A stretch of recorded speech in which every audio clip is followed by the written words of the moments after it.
Ia, patalo patupo ni tai au fo. Ia, le tuon mātou tamā, mātou warawa tu la ofio tamā le tai au fo. Whaftai tamā la ofio, mātou to ia mea mai whune ia sofo, ia rofo le ana ngei o la ofio. Talo tamā le mana o lo whaunga i nei inga ia i mātou la whanau. Le mātou whai o fo ni whasua ia i le alofa le ana ngei o la ofio. Whamanuia i lato uma o le amai mua mai nei tai au. Nei ia te lei pese ki inga o la ofio na Yesu. Amen, amen. Ia. Patalo patupo i nei tai au fo. I roto manu. I le suafa manu maro tatu li o Yesu Keriso. Amen. Ia patalo patu. I le tatu palemia, pikiria, le sumai. Ia la au lea mali toa, ia mali mamano le. Painga malo. Patalo whaleo painga mino pa ia le tua o lo lato. Tawa swinga le kubai o le ola i fata fai tau nanga i fie tono nela mai. Ona o le tana le leo tato li o Yesu Keriso. Amen. Patalo pa koe ngomba na peli na mane ko kalani o lo mai mua mai. Ia patalo patu na ingo fatu tua tilu Keriso. Patalo patu po i lau suma pa fia ngainga. Lau suma mai kreta. Lau suma patono. Ia mai fanitua. Ia Sarah. Ia manino whaalo. Mane e karesia na leo. Ia te patalo patu nei tai au fo. I le suma whanamalu o tatu marii. O Yesu Keriso. Amen. Ia nei tai au ia o fwoi e tatu ona. Tatu o le upo le tua. Amen. O le tatu tusi fai tau nei tai au. I mau mai le tusi ale. Lua konito. O le tusi ale apostolo. Ale apostolo o Paulo. Ili ai kalesia i konito. Konito mona mita upo e tolu. Au lona fai upo. E sifuru fitu ma sifuru bali. O le ali i foi, o le anganga ia. O le mea, o iai le anganga o le ali. O iai le saolotonga. Au tātou uma, o loo baba ai tātou le pupula o le ali. Ma o tātou mata i le ufitia. Ua li ua ai tātou o fōringa iai. Na i le pupula e o i le pupula. Whapei ona mawai mai le ali. O ia o le anganga. Ia o whai upu ia e whai was tātou whama losi nei tai hao. Amen.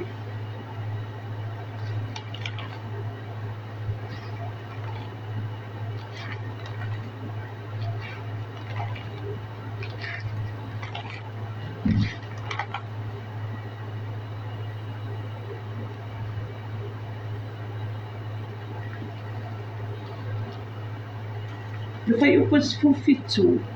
O le ali'i fo'i o le anganga ia. O le mea o iai le anganga o le ali'i. O iai le saolotonga. O le ata lea tau o mai le whai upu le sifufitu. O loo tau tala i le anganga pa ia. O le anganga la o le ali'i. Lea e mafuta mai, ma whaatasi mai, ma fio ia i tātou uma. O ea o ao, pe tala i atu le mata upu i le sātau o Keriso. O inala, o loo ta oto aile le saolotonga. E ola ai tātou le ola whakwa ia ina. E ala lo tātou whaatuatua i le sātau o Keriso.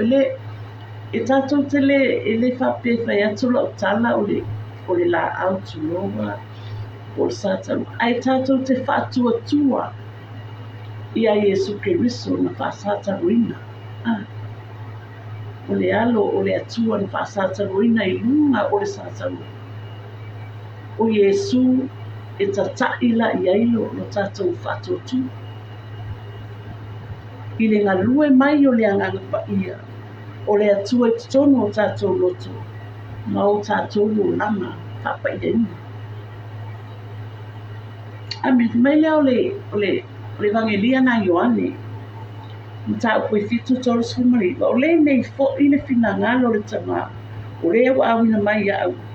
Ia le mau lava se tasi wa ia fua ina mai a te au.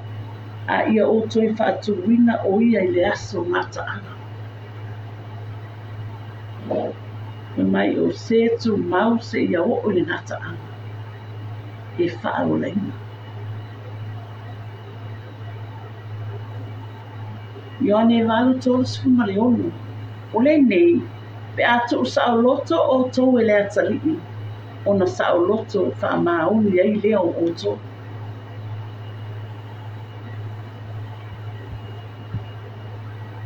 Amen. E tu sa o loto i tātou e le alii.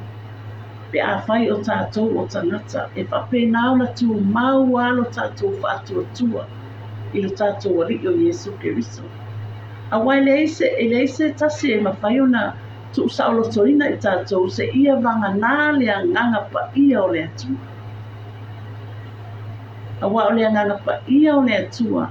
Leo lo unga lue mai tutomo tātou i lea aso ma lea aso. E awa ia i tātou ona tātou whātāua ina le mana o lea nganga pa ia. Awa o lea nganga pa ia o le perisona lona tolu leo lea tua. Wa fai mai le whetalaina Yesu, mai au le ani, e le mwhai ona sau le tasip sosoani, o lea nganga pa ia.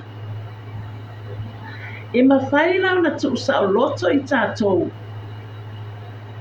Mai o tātou wangasala, pe tu sa o loto i tātou, mai o tātou whale tonu, o ane o tātou leanga o tātou iai nei lanulangi. E mawhai o na tu sa o loto i tātou, e le mana o lea nganga pa ia, i lo tātou whātua tua, i lo tātou aliki o Yesu Keriso. Amen. Pe ona tau tala le evangelia Ioane nei tai au. O le nei pe atu sa o loto o tau ele atali. Ona sa o loto wha maa o mi ei leo o tu. O le mea nai au ia i tātou. Ona tata i lo tātou whātua tua i aso uma mataini uma i lo tātou alii o Yesu Keriso. Ai moa e mawhai ona tu sa o loto ina i tātou i le mana o lo nānganga pa ia. O le Roma e walu whai upo e liua. A wā o le tula fono a le anganga o le ola wa ia Keriso Yesu. Wa tu sa o noa mai lea ia te au nai le tula fono le angasala ma le oti. O le tula fono le anganga pa ia. O le ola wa ia Keriso Yesu. Wa tu sa o noa mai lea ia te au nai le tula fono a le angasala ma le oti. O le ola wa ia Keriso. O le ola wa ia Keriso, o le whanmai o le oti, o le tātou manuia lea. A o tātou ola wa ia Keriso ia. E leila se mea tātou te popole ai, a o mai taimi, o popoanga, po whapita auni. A o tātou ola, o lai a au Keriso. O le mea whaina e a whoi, e whamalosi e pea le fola i lea tae au, ma lea tae au. E whapena ona tātou talia le whaulatanga. Amen. Patalo fatu ya afu tonu mai mau, tai fatasi mai. O le mena e ona tatai e ilo lo tātou fatu tua. I aso uma mataimi umole. O le tātou olanga au tātou iai i le nei langolangi. Ia taula lama lo tātou fatu tua lo tātou ali o Yesu Keriso. I pea ona o fola pea ma whamanatu pea i le au mai moa le aingo fatu tua. A wai le ise si o tātou au wala i le langi. Pau leo le tātou au wala i le langi, o le tātou tari o le whaalatanga. Ma tu sa o loto ai tātou mai le tele o tātou angasala, o tātou whawhitauli, o a mea o loo tutupui i o tātou ora, e mawhai ona tupu sa o loto i tātou, e me mana o lea nana paia. E ala le lo tātou whātua lo tātou alii o Iesu Keriso. E manino le fionga pa ia le atua. A walo o tau talai le evangelia.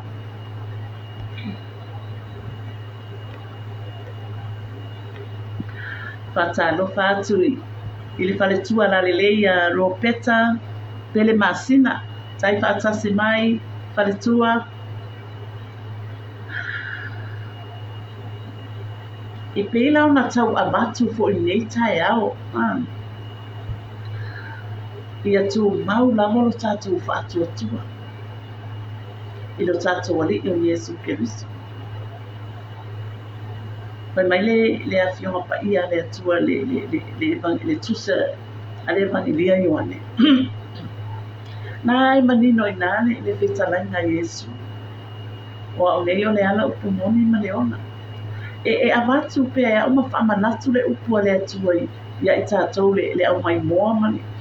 Ma le aingo le whātua ma le tino Keriso. E awatu pia le mau lea. A wā ina ia tu mau waima ma teo mau i lo loto le mau lea. O le mau lea o le mau wa mauti noa. Alanga o le upu o le atua e ola. O au nei o le ala upu moni ma le ola. Mai le alu watu lava se tasi tama. Pe a le atu te ia. O le whetalainga na Iesu.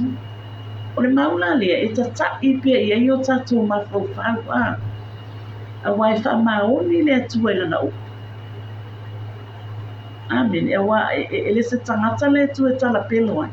E le se atali i fo e se tangata i sala mo ai. E wha maoni le atua i lana upu. Amen. Nele au ia i tātou na tātou talia le whaalatanga. E le mawhai o na tātou loa le finangalo le atua ma mea umai e whaali mai e le atua ia i tātou. Pe a tātou le talia le whaalatanga. Nanga e tātou lava ia i tātou e o mai moa mai ma whaafonga mai e tai au. Ai mai se o le ainga pa ia o le atua. Tātou talia le whaalatanga. O tangata whaalaina fo i po le au pa ia o lo whaafonga mai nei tai au. Tu mau le whaalatanga. Tu mau le mea le nā e te ngalue ai. O lai te au ngai le atua. Tu mau le whaalatanga. Amen. Ia whapena na tutu mau o tātou loto i le alii. Wa tātou wawa ai atu i le nei lalulani. Ia wa te le swinga o le lalulani. O le mea lea i le foila i le whamalosi i le fola. E whamalosi mo le alii. A wā e le se se tū mai taimi o popo ngā. Ma taimi e mau ai tātou i whawhita ulo nei lalulani. Au lo whapena ona alofa mai le atua ia i tātou na whanau whatuatua. Ia i le ngata i lea o eo mai moa mai nei tai au. Amen.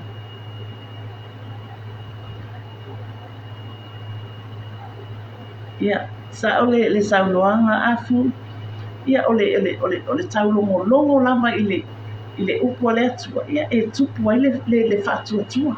Amen.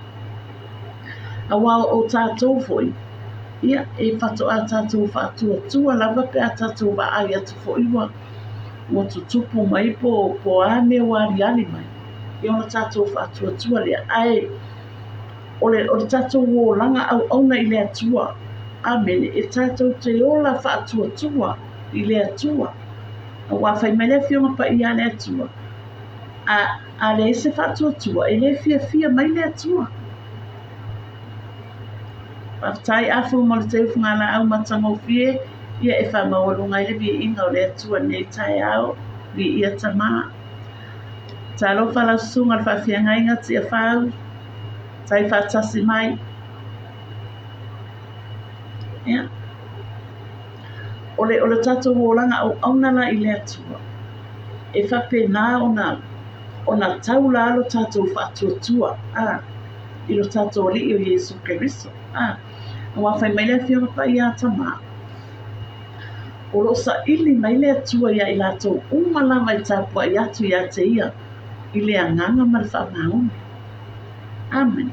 A fai foi la tato te fa mauni ile atua. Malona fina ngalo. E fa pena foi ona fa mauni ile atua. E alofa mai ai tato. Amen. E lana fa nau fa tutua. O e foi mai mo mai tai au ni. Ia fa pena ona tato. Ano lofa ile atua. Ma tato fa mauni ile atua. Wa ile atua na mo ia lofa mai ai tato. O le alofa la o le atua tu noa mo i tato. O le ana ia awina mai inu na ano pele i tuatas. Mai ina ia le whanau se tase whatutua i ate ia. Ai maua uma i tato le ola i whanaba. Amen. E whai mai foi le evangelia na Ioane mta au kumomua. Alon whai upa sifumalua. O i lato uma na talia o ia. O mai ina ia abatu ia i le manuia. Ina ia avea i lato ma whanau o le atu. Amen. O tātou o tangata manuia. Pe a whai e sao ma whamaoni le taulo le tātou whatuatua. Ia Yesu Kristo malana ngā luinga ma e a la whai e lungo sātau. Amen. Nena tau on tātou alo lofa i le atua. Nanga o le atua na mua ia lofa mai ai tātou. Leo tātou sapi manuia o le atua. Ona o le alofa tu moa o le atua. O lea tātou te whiola. O lea e te mai moa ma te tae au nei. Ma o whaso atu nei tae. O lea tātou te ola. O lea tātou te soifua maola. I le alofa tu moa o le atua. Amen. E te tau foi na ia i tātou tangata. Whaola ina. Po le au pa ia. Po e o mai moa mai nei tae au.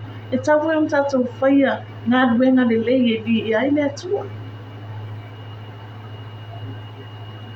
Amen.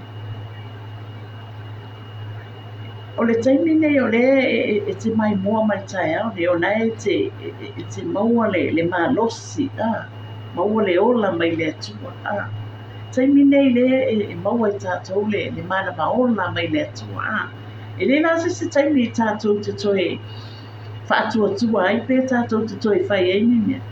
A le taimi nei o le tātou wōlanga. Wa o tusina uma nei ale apostolo o Paulo. Wana tusina na tusi mai le ele whale pui pui. E wha losi mai ai. Ma o toi wha manatu mai i e kalesia. Lea na wha penao na ona ia awa o matalai ele tana lei. Ia Yesu Kristo. Le tusi mai ele apostolo ia tusina ia. O tusina na ia o leo te manatu au. Ua lea ua wao ngā mo tātou taimi nei. E toi wha manatu mai ai i le tusina le apostolo. E toi wha manatu mai ai ma mai e toi whawhau ai o tātou wōlanga Kirisiano. O tātou wōlanga au nei le ali. Wa e pei fo e tātou whaitau atu tusina le apostolo. I lona nau ta inga malona whanaoni malona alofa i le atua. E whapena fo i lai tātou le taimi nei. O leo tātou whaitau atu tusina mātanga o fie ale apostolo. E mawhai fo i lau na amai.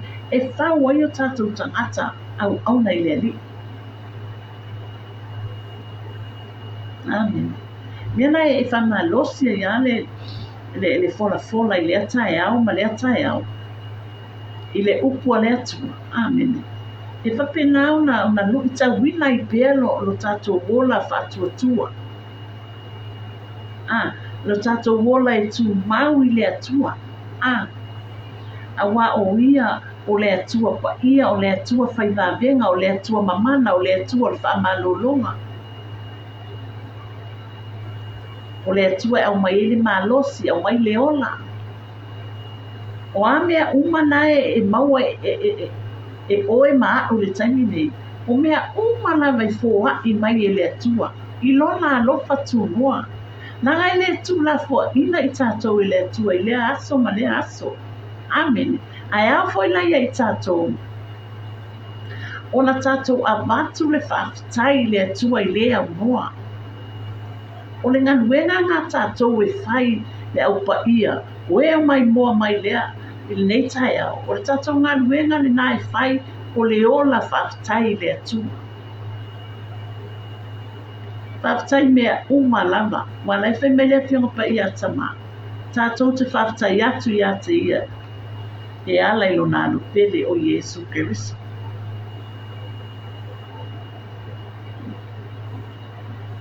Amen. Ia me ia tama whaafitai, sosoan mai afu,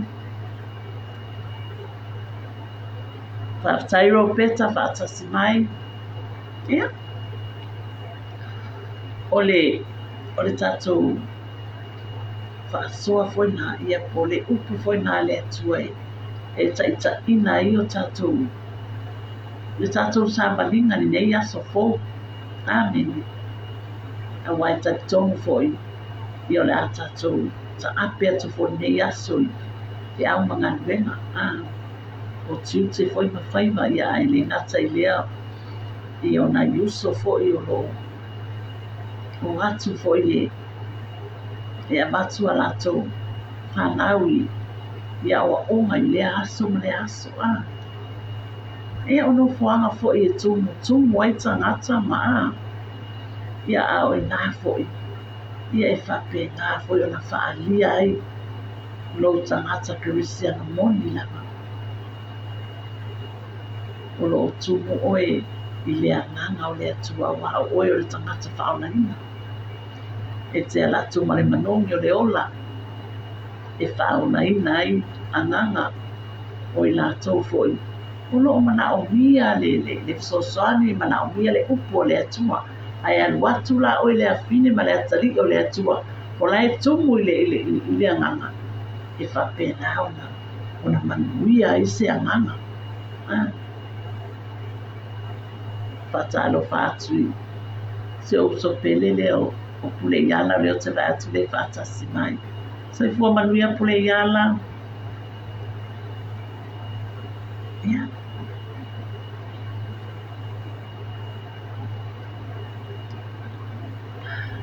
Se fua manuia sista pule iala. Tai whaatasi mai. Ia. Le iaso a tātou ta ape atu fo I whiau mga nuenga.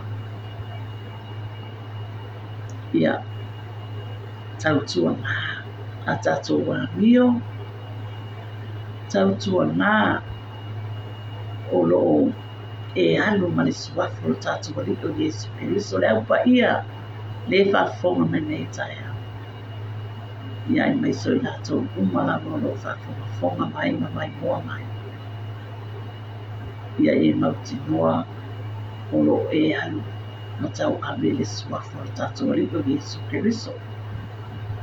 Ia awane e tau lea ngaina le suafu o tātou wali I ona o tātou o tangata whaona ina.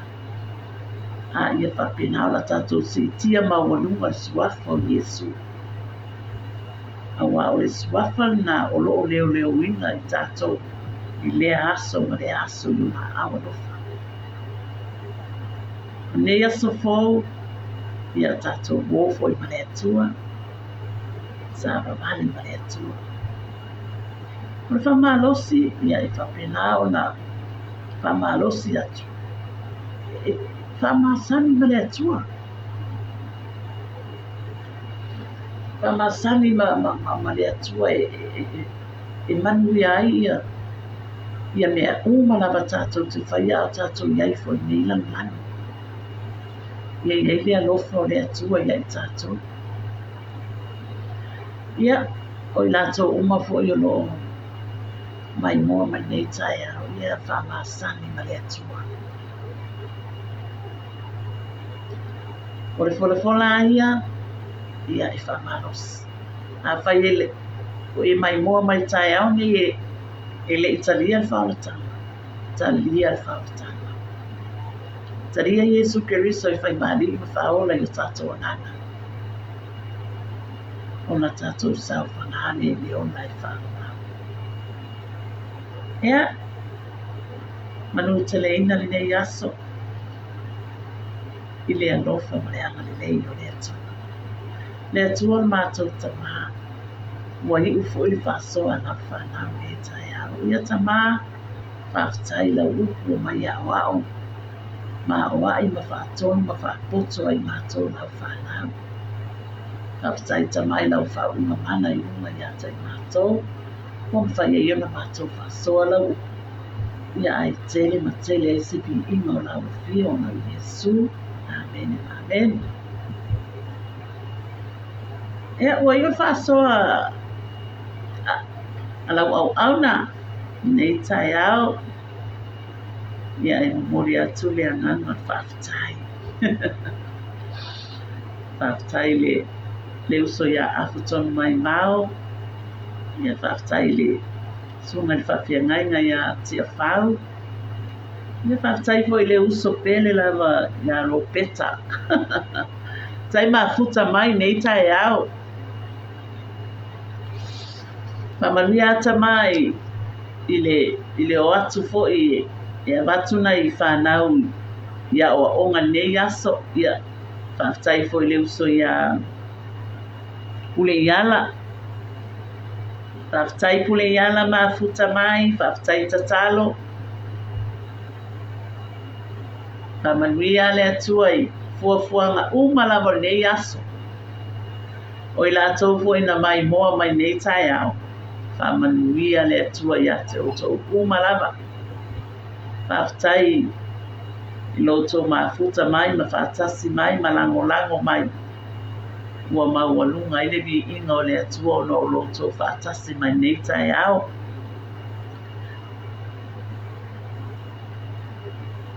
Ia, alo whaatu.